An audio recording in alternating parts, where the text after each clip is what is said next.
and welcome to this episode in season 2 of Catching the Octopus Podcast. Today we're talking with Jonathan McLean. He's joining us from Poland. Thank you for joining us from Poland, Jonathan. Thank you for having me. Now, on a trip to Nepal in 2012, Jonathan fell down a mountain, leaving him with nerve damage in his arm, and that impacted his ability to continue on with his career as a vehicle repairer. Now, he then adapted, healed, and pretty much that's what we're going to talk about today. So thanks for coming on and again joining us from across the world. Yeah, I'm very, very grateful to be here. Thank you very much for having me. I'm glad that I found you online and just commented on a post from, what was that, 6 months ago that you Yeah. posted that. So yeah, I love how that worked out. And you're my first guest for season 2. So it's really nice to have, yeah, um, someone that reached out. And I think when we first started chatting, I mentioned to you, I was like, oh yeah, I put my podcast on hold because of my studies and I was in two minds, and you reaching out prompted me to get back into it. So I need to thank you for that. And listeners can thank you for that too. Oh yeah, you're no problem at all. You're very, very welcome. So I'm intrigued about this trip to Nepal and what happened. And I know that you mentioned that there was a dream that you had late in December 2012. Are they related or are they different? Tell me more about that. Oh, they're very, very, very much related. So January of 2012, I was living in my mom's basement, just grinding away, as life goes, and had a really interesting conversation with a family friend. Him and I just sat talking for hours, and at the end he goes, "Well, you know what? A trip around the world would probably do you pretty good." And then one thing led to another, and I ended up in Nepal at the end of 2012, first in a monastery just outside of Kathmandu, and met different people, and then went hiking in. I think I started on December 27th of 2012, and so just hiking along, and then on day 10, I was with 9 people that I refer to as my angels, Yes. and at that point in time, we went across a landslide area. And when it was my turn, I started crossing, and who knows what happens. I might have tripped, stumbled, lost my balance, ground let loose. Who knows? I have no memory. And supposedly I fell totally silently. And 15 feet later, 3 meters, I think that is three, no, 5 meters later, I fell, cracked my head open, tumbled for another 20, 30 meters, and then lay pretty much lifeless on a dry creek bed about 40 meters from where I started. Wow. So you're lucky to even be alive, really. We're lucky to even be talking to you. Yes, I'm very, very lucky to be here. And if it weren't for those 9 people, I would be dead. So And what was their role in making sure you survived or didn't die in that event? they did everything. Yeah, They right. because I with the head injury, I was paralyzed on the right side, Yeah. and my left arm was bunged up from nerve damage and dislocating my elbow and shoulder. And so I was at their mercy. So the couple of them sort of ran to the previous town that we just came from to call a helicopter. Couple went up to the next town to gather supplies to make a stretcher. And then everyone reconvened around this lifeless body and got me onto the makeshift stretcher, carried me up to the next town, kept me alive for the night.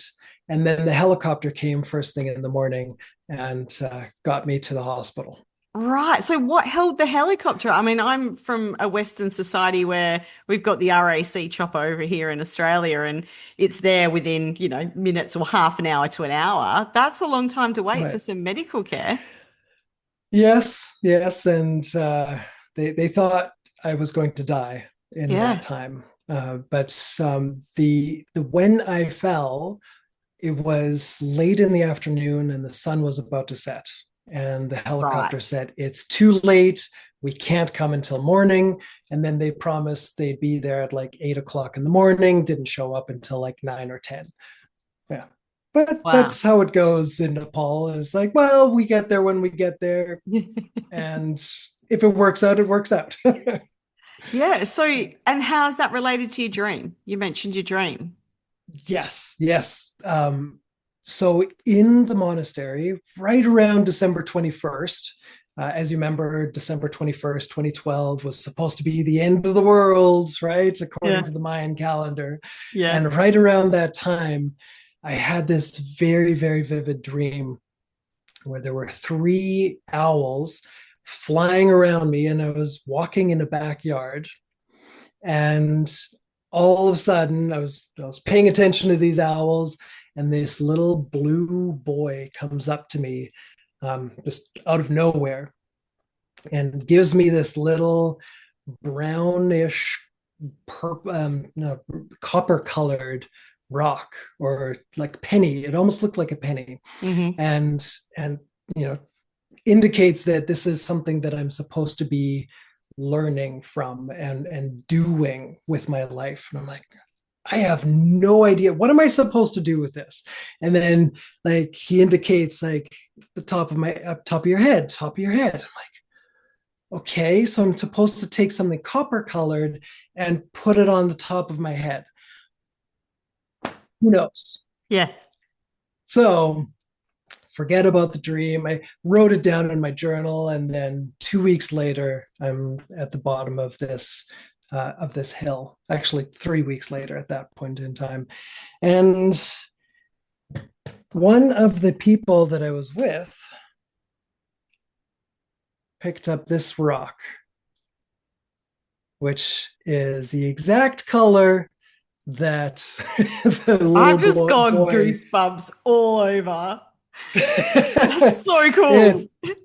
yeah, it's mind blowing. Yeah. When I put things together, it's like everything just happened absolutely perfectly Hmm. for me to end up exactly where I am. And I wouldn't wish it on anybody because it was tough as Mm. heck. But it was exactly what I needed to go through to kickstart me into this healing and next phase of my life, because I couldn't keep doing what I was doing with repairing cars and equipment. It's just that was Not what sucking you were my born soul. to Like, do. Yeah. no, Yeah. exactly. I was Yeah. supposed to be doing things like this, And having conversations, and yeah. yeah, well, it's Go ahead. interesting, because I have a few affirmations on my mirror, and my first one is you are exactly where you are meant to be. And some days it's really hard to believe that and embody that. Then other days it's a no-brainer.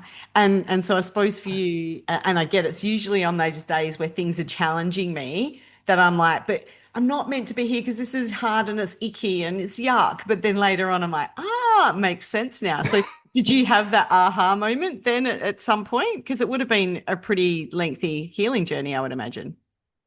Um, it still is the healing journey. My Yep. left arm still has some nerve damage. Obviously, my right side works totally fine. Yep. I never really had an aha moment. I just kind of I've kept going and going, and you know the world kept turning, and I didn't really take too much time to really think about it. But it's been more of an integration process as I go along. Mm. The putting the dream together made that was a little bit of an interesting moment when I was flipping through the journal, and I go, oh right, this happened. But yeah, other than that, it's just been one step in front of the other.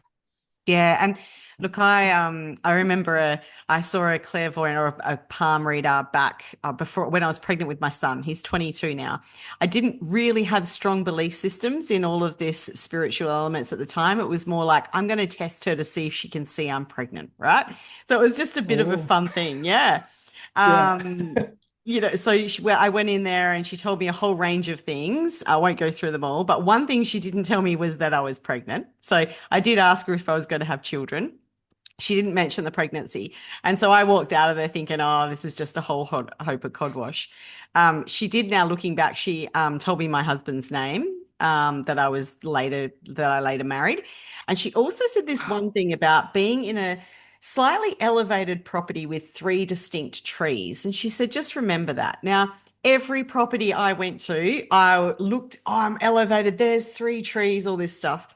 So a couple of years ago, my marriage ended. I had to go and buy a new home. Didn't want to leave my family home, but forced into this situation, having a bad day, emotions getting the best of me and all the separation stuff. And I walked into my backyard, and I live on a slightly elevated property now, right?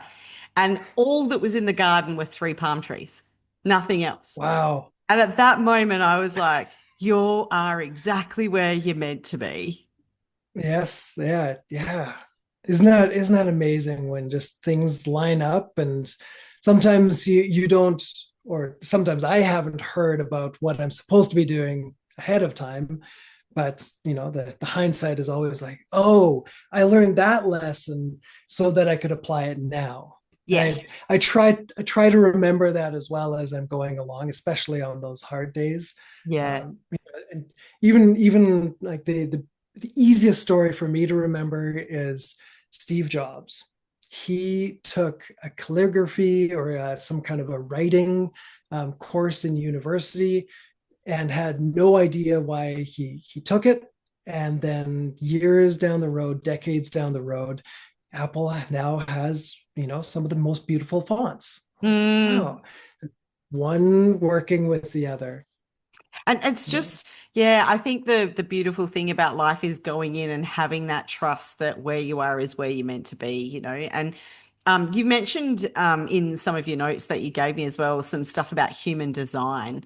So did that help Mm. you get through that healing process as well? Did you tap into that a bit?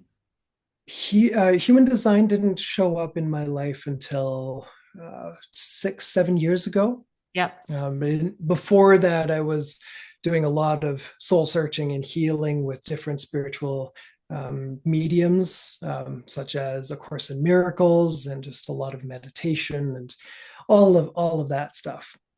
What do you And think was the most yeah, I mean, I know they're all integrated and you can't say there's probably one that stands out, but was there anything that was the most impactful out of those?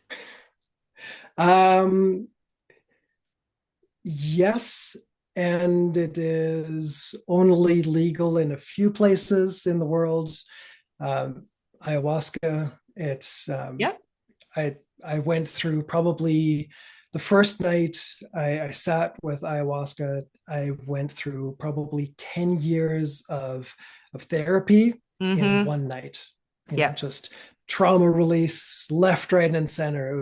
It was pretty amazing, and I've worked off and on with that substance or Yep. psychedelic ever since. And I've I think I've sat, I don't know, 10 times, and every night there's more shaking that happens. That's just my body's way of releasing trauma. Some people laugh, some people cry, some people yawn. I shake. So Yeah, I haven't tried it. So yet, maybe one day. So I can't comment. yeah. How did that though impact? So when you were getting rid of all of that trauma, because the body stores that, right? Did that have a Of positive course. impact on your physical healing at all?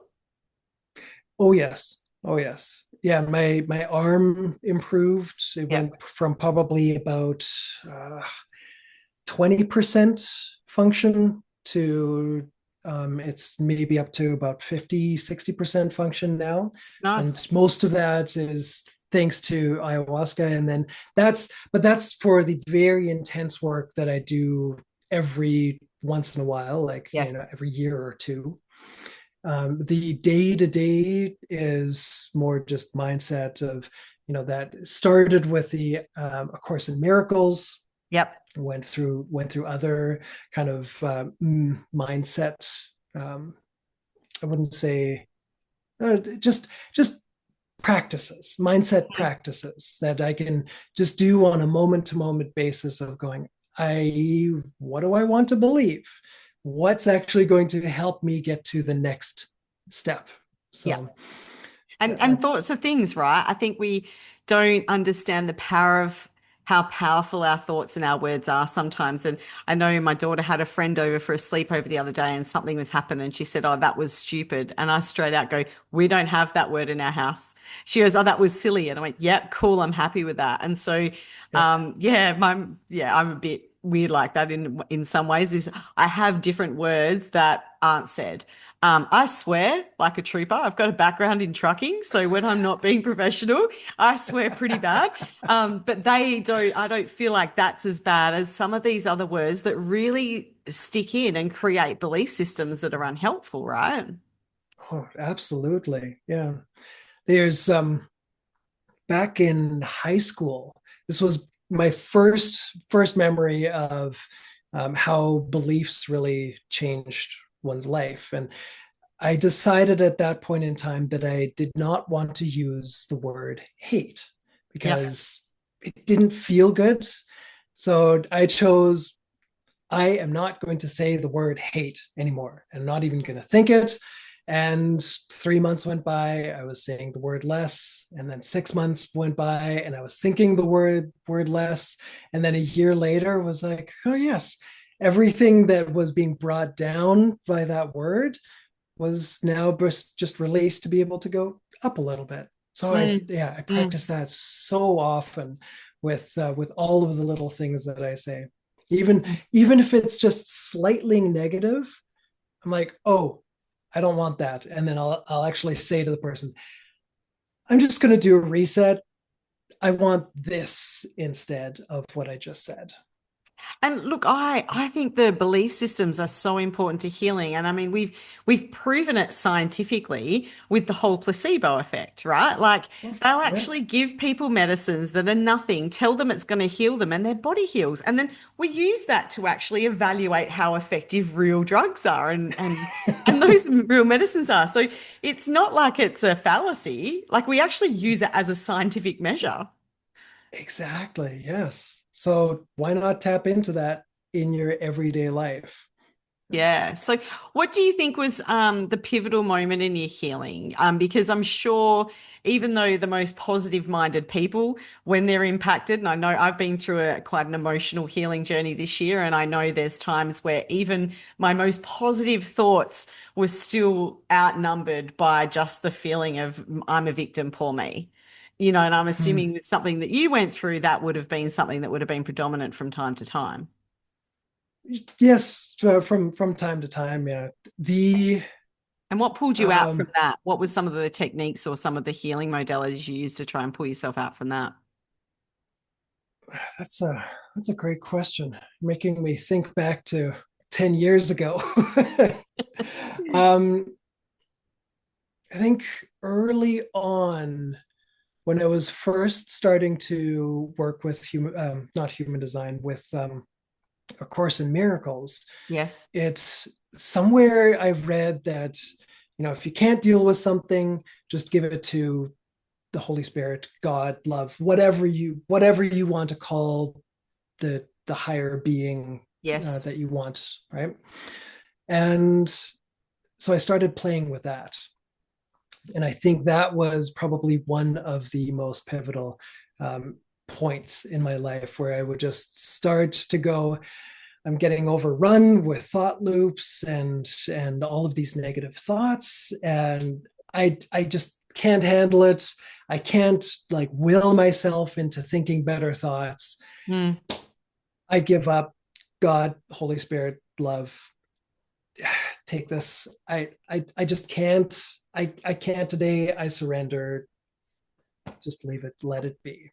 Yeah, And nice. that, oh yes, I love still using that, and sometimes I would do that multiple times a day.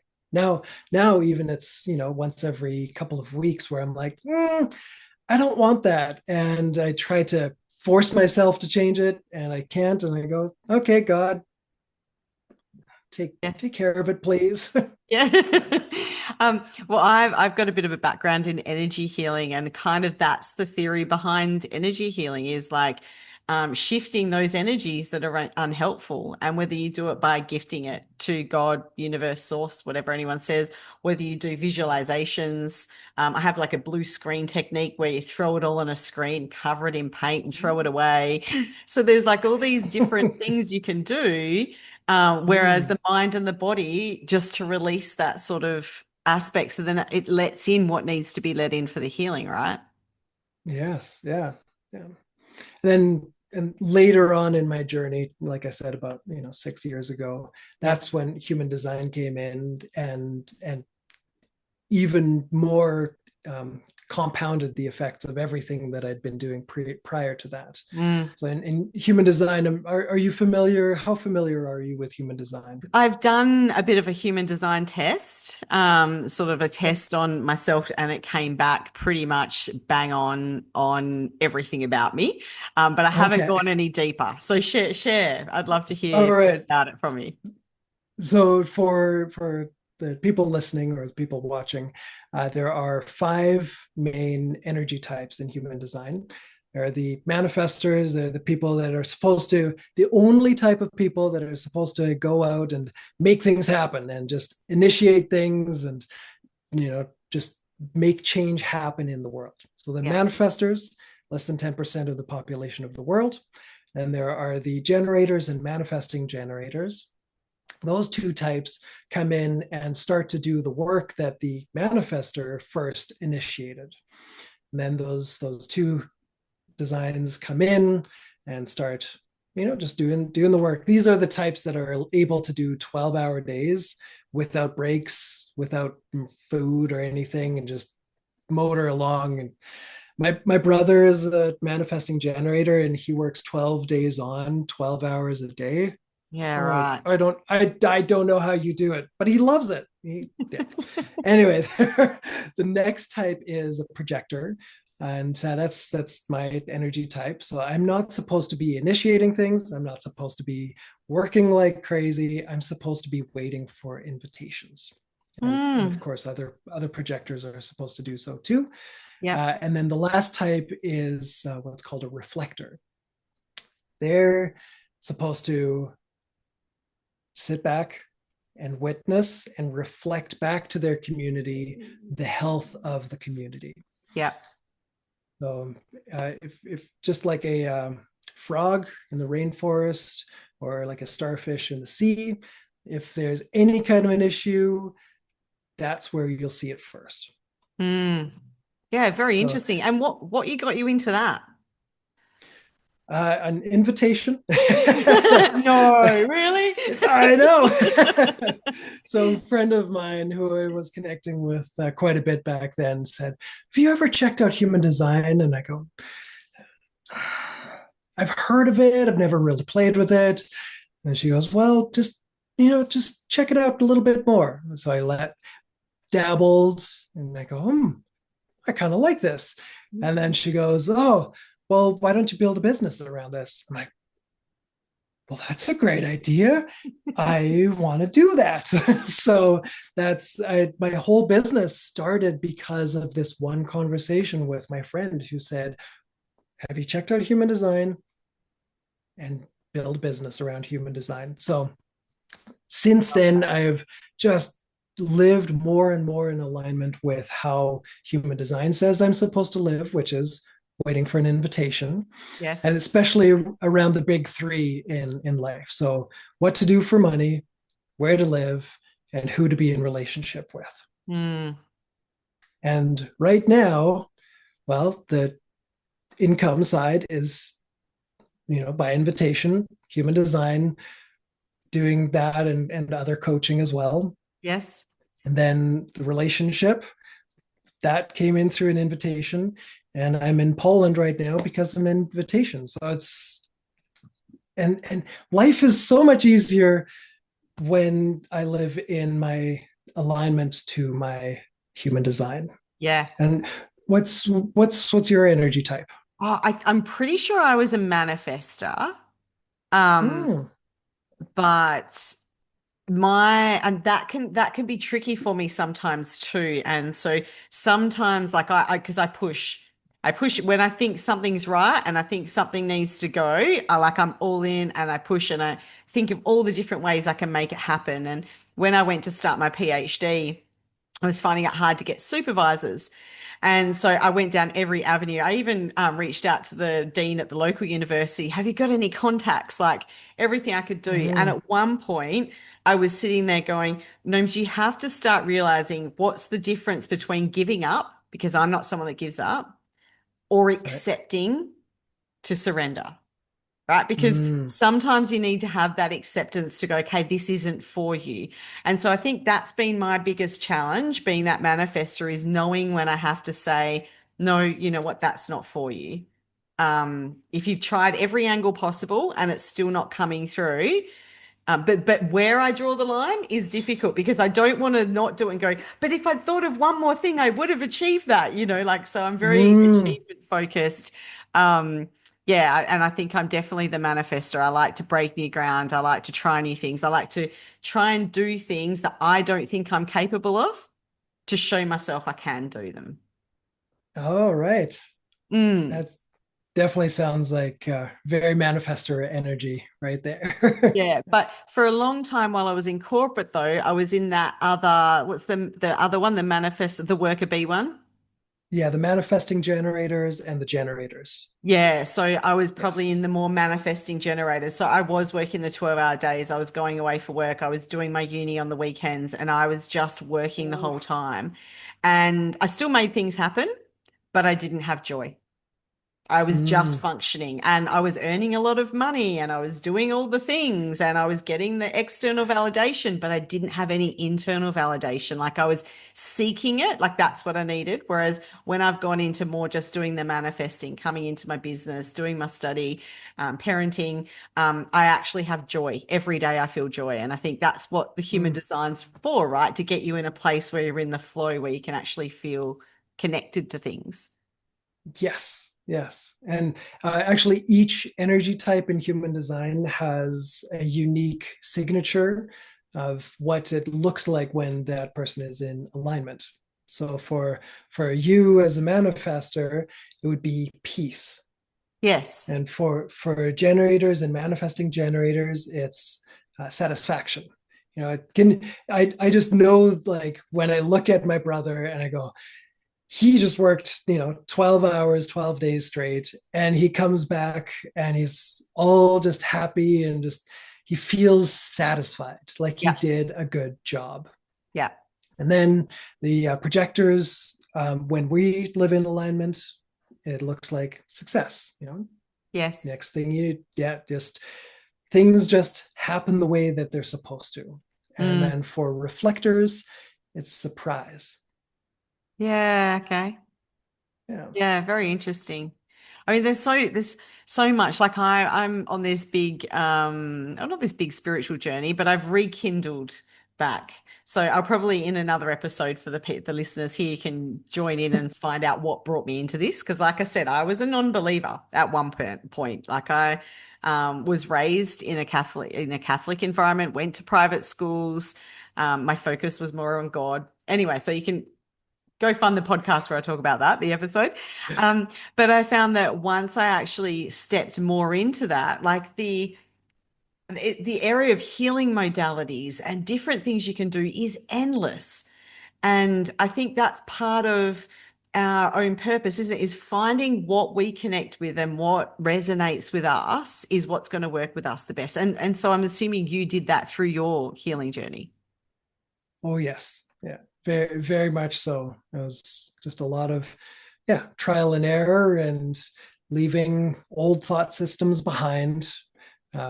As I heard one person say once, I'm a recovering Catholic. So Yeah. I fall into that category, Yeah. and so yeah, I've got a lot of thought systems that are being broken down and being let go of because of that. And yeah, now I'm just testing and trying out new things as I go along, and Mm. whatever works, right? I've I've had some Reiki sessions, and I'm not sure if it does anything. For Yeah. some people, it does. Perfect. Awesome. Love Yeah. it. Keep going. Right. Just different, different, what's the saying? Different, Different strokes for whatever different float. folks. Whatever floats your boat. Yes. Yeah. Yeah. Yeah. Whatever floats your boat. Yeah. Yeah. Yeah. And look, I'm very appreciative of my upbringing and the religious aspects because it really set up some foundations for me to be a good human. Like there's some Mm. really good teachings in that. And for me, what I've done further to that is I've now looked at a lot of different religions. So I did a solo trip about India. That'll be another episode, where I went and learned about Buddhism and Hinduism. And if you really break it down and take all the gaff away and all of the other elements, it's all the same messaging of love and unity and oneness and being kind, and what you do to others is what you're doing to you because of that oneness. And so I'm very grateful that I got to experience that and have that embedded in me at such a young age. Yes. Yeah. Yeah. I totally agree on that foundation for all of the different religions and thought systems. It's so important to be able to remember that. Yeah. Well, I can I comment on something that you had mentioned previously? sure, go ahead. Okay. So you had talked about the decision making process of like when you know if you're supposed to be pushing forward or if you're Yes. supposed to be surrendering. Yes. Um, are you okay if I share a tool Yeah, that'd around be that? great. Yeah. Okay. It's not human design based, but I forget where I learned this, somewhere in my journeys, or maybe I thought of it myself, which I highly doubt. Anyway, when I find myself wanting to push and wanting one specific outcome, I ask myself why. Mm, And so, okay, I want this outcome. Okay, why? Well, if I don't get it, this will happen. hmm Okay. Well, if this happens, what happens then? Okay, well, then this happens. Well, then if that happens, then this will happen. And then if that happens, then maybe this will happen. So I just keep going down the line until I find that I can't explain it, hmm in which case I just surrender and go, okay, well, it'll come to me when it comes to me, hmm or I keep pushing. If that feels like it's the right thing to do, or if it comes down to only, well, dying alone, dying in general, or being unlovable, Mm. that's when I know that it's coming from a traumatized place from myself. Yeah, And nice. and then I really go, okay, God, here it is. Take this. I just can't handle this right now. Please help me stop forcing something because I want to, have it happen out of a traumatized place. Um, I just remembered that. So yeah. Yeah. Thank you for sharing. And that resonates so much because, like, with my uni and my PhD, that from a child, I said I wanted to be a doctor, right? So, okay, I'm not being the Mm, traditional kind of doctor, but I'm going to do it. And so I was really focused on getting this. And also, just, over the years, partners and whatever telling me, oh, it's a waste of time and money and all that, proving me right, not them wrong.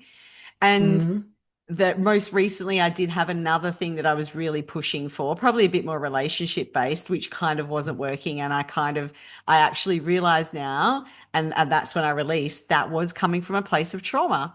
I was feeling abandoned and unloved. And so I was really trying hard to prove to myself that that I was lovable. But the funny thing with that is, as soon as I released that, I freaking was more lovable in myself than when I was trying to chase it, right? Like it's a little oxymoron, isn't it? yes, yeah. Yeah. Yeah, it's funny how things happen like that. So you just you've you let it go. Yeah, you've traveled a fair bit, and I love that. There's so Mhm. much to learn. And I know there was a question that you kind of popped here. I might ask you it now is what are the Yeah. biggest lessons you've learned from living in Europe and Canada at all those various ages? Can you share that with us? Yeah. So I was born in Germany as a Canadian because at that point in time, if you were born in Germany, you had to have one German parent in order to be German. Both Right. my parents were both my parents are Canadian, so I was right off the bat Canadian. Spoke English at home, learned the language, at home, and then out in the rest of the world in school with friends, with neighbors, I spoke German. Yep. So I felt like I really got to see what it was like to live on one side and then to see the same situation from another perspective. Mm, So living and looking like a German, growing up in Germany, blending in very, very well. mm, And then the people closest to me also knew that I was Canadian. So I wasn't quite German. I mm-hmm. was this Canadian kid living in Germany. And then I moved to Canada at age 13 and I had a bit of a German accent. So I was the German kid living in Canada. Yep. So I got to see kind of what it's all like on, from kind of the behind the scenes. Mm, And that just reinforced in me that it doesn't matter. mm, It doesn't matter what your identity is. It doesn't matter like what you truly, really, really believe in. At the core essence, we're all the same. yeah. Is we're all these lovable, beautiful little sparks of joy Yeah. that sometimes get shrouded in what I call. Sorry, is it okay if I swear on this podcast? Yeah, why not? We've done a disclaimer. Okay. Disclaimer, explicit Okay. language. Yeah, cool, go. Yeah. So I call them the shit stained glasses. Yes. That how people go through life with rose colored glasses. Yeah. I, there's just shit stained glasses that we put over our own soul to dim our own light. And then that little, eh, so even with horrendous people, not saying that they're in the right. I'm saying that they're what they did was bad. Yes. Stalin, murdering millions of Yes. people, Hitler, Mao, like all of those people, Mm, horrendous things that they did. And in the same breath, those people had shit stained glasses that they kept putting on to their bright little soul mm, and then turned into them doing what they thought was going to be the best thing for them and the people that they loved mm-hmm, and murdering as many people as they did. mm, Horrendous things, but it comes from this tiny little spark that I think is just covered up. So yeah. that's that's in a nutshell what came to light over the decades of living on different continents. So, question for you. This is the psychology curiosity in me. And I ask this Absolutely. from many people that have like a dual linguistic, so you say, anyway, that are able to speak more than one language. Um, when you were in Germany, did you think in German or did you think in English? Or do you not remember? Oh, you're making me go back 25 years. Well, I had this friend who was a French Canadian, and we were just Yeah. sitting down. He'd been in Australia for a while, or a French speaking Canadian. So we were just having this conversation one day, and he just stopped and went, "Oh my God." And I was like, "What?" And he goes, "I just thought in English." And I'm like, "What?" And it didn't even come into Oh, my mind. So even though he was always speaking in English, he still thought in French.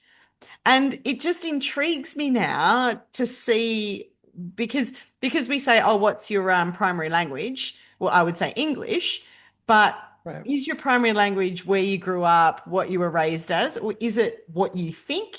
Like, hey, what language you're thinking in? Does that become you? Anyway, it's just a little Mm. rabbit hole to go down. So I was just wondering if you Yeah. realized at the time whether you were thinking in the language in particular you were speaking or if you didn't realize. I I think I probably thought in both languages. Interesting. Yeah. So Yeah. I would just switch, inside the home speaking English, right? And then outside speaking German. And now I'm doing my best to learn Polish, which if somebody wants to go through a little bit of an interesting experience, try Polish. It's wild. Yeah, right.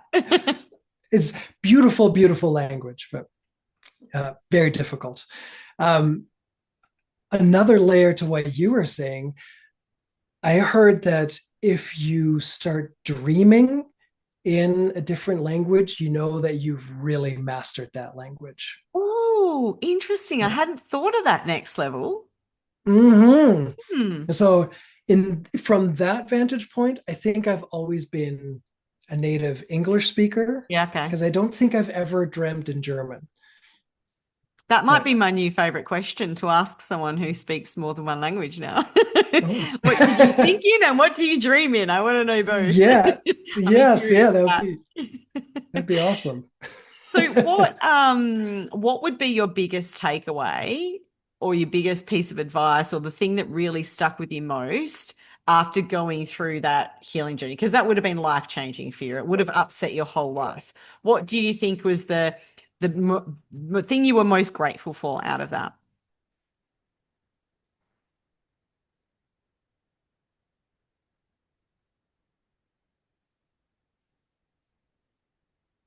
Sorry to put you on the spot with that question.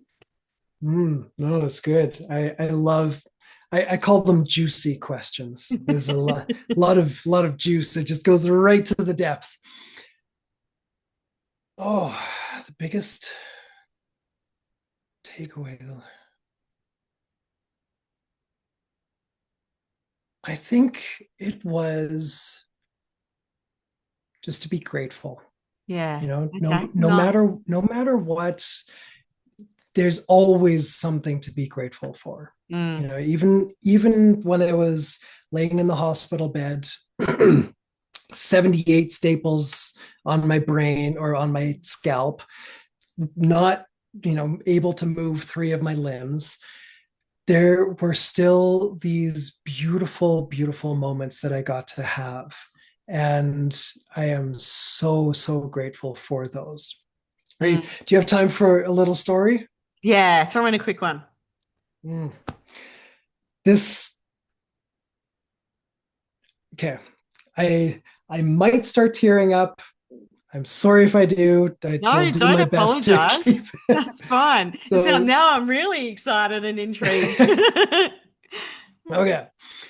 Um, my mom, who is actually landing in Poland in about 12 hours. Oh, cool. I'm very excited to see her. Yeah. Her she was flown over to Nepal when I fell. Hmm. My travel insurance, always buy travel insurance. My $200-300 year-long travel insurance probably paid out 150,000 dollars Yeah, Canadian. true. Amazing. Yes. Yeah. Won the lottery. So she was flown over because that was a clause in my travel insurance that I didn't Hmm. even know of. Hmm. So she was my primary caretaker, feeding me, making sure that everything was going well. She was my biggest advocate, and to some degree still is in my life. Mm. I was sitting in the wheelchair. She was feeding me dinner, which we had ordered in from a local Italian restaurant. Hmm. And we're sitting there enjoying this, like, oh, sorry for the to the vegans, this delicious, delicious rack of lamb. Mm. Oh, to die for. And both of us are just really enjoying this beautiful moment. And we look at each other and go, yeah, life's good, eh? And here I was in the state that I was in, unable to feed myself, unable to do anything. I could barely string together a sentence because days Mm, before that, the only word that I knew was pain. mm. There's always something to be grateful for. And yeah. And then oddly enough, the the name of that restaurant was La Dolce Vita, the sweet life. Wow. Isn't that beautiful? Isn't that Yeah. perfect? Yeah. Like I couldn't have written this better. Mm. Oh, I love that. And just the synergies when your life is in flow, the synergies can be mind blowing, but you have to be in a space to see them, right? And that's where the gratitude comes in. When you can be in flow and stop and see the synergies, it's life changing. Um, as far as I'm concerned, it's the three trees in the backyard, going from the one of the Yes. worst days of my life to being one of the most blessed, knowing that I was looked after Yeah. and I was cared for.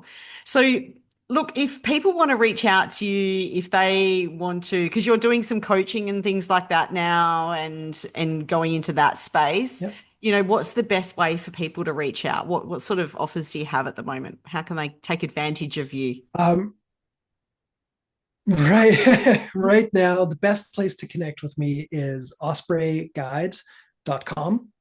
I'm Yep, sure you'll put that into the show notes, sure link will. them all Yeah. up. I just launched a relationship preparation course. So anybody that's been the common denominator for failed relationship, um, this I've got this course that goes really in depth. We deep dive into who you are, and I love it. I've spent quite a bit of time getting this together. So if that's one place that I would start is to check that out. Yep. I've got a couple of promo codes for the listeners. Oh, awesome. So yeah, catch 20. So just like catching the octopus. So catch 20 for 20% off for the first 20 people, and then catch 10 for the next 100 people for 10% off. And that's for any course that I've got available. And I've got separate coaching and human design readings available as well on my website. But the coaching, so the courses are the things I'm most excited about right now. That's awesome. Thank you so much for sharing that and for your Yeah. generosity as well for the Oh, you're listeners. welcome. And yeah, as you mentioned, I'll put all of that into the show notes and how they can contact you and reach out to you. I don't believe in coincidences, and my favorite quote is from Kung Fu Panda, which is "There are no accidents." And so you Yes. slipping into my appointments for a podcast meet and greet, I think might have actually been some divine intervention there, and I'm really grateful that you did that. Thank you so much. Mm. Oh, thank you very much for having me and for hosting this. It's been an absolute pleasure, and I hope that one day when I'm on the west coast of Australia, we get to meet up. Or if you're on this side in Europe, please let me know. For sure. All right. It was really lovely having you on. Thank you so much for your time. Yeah, thank you.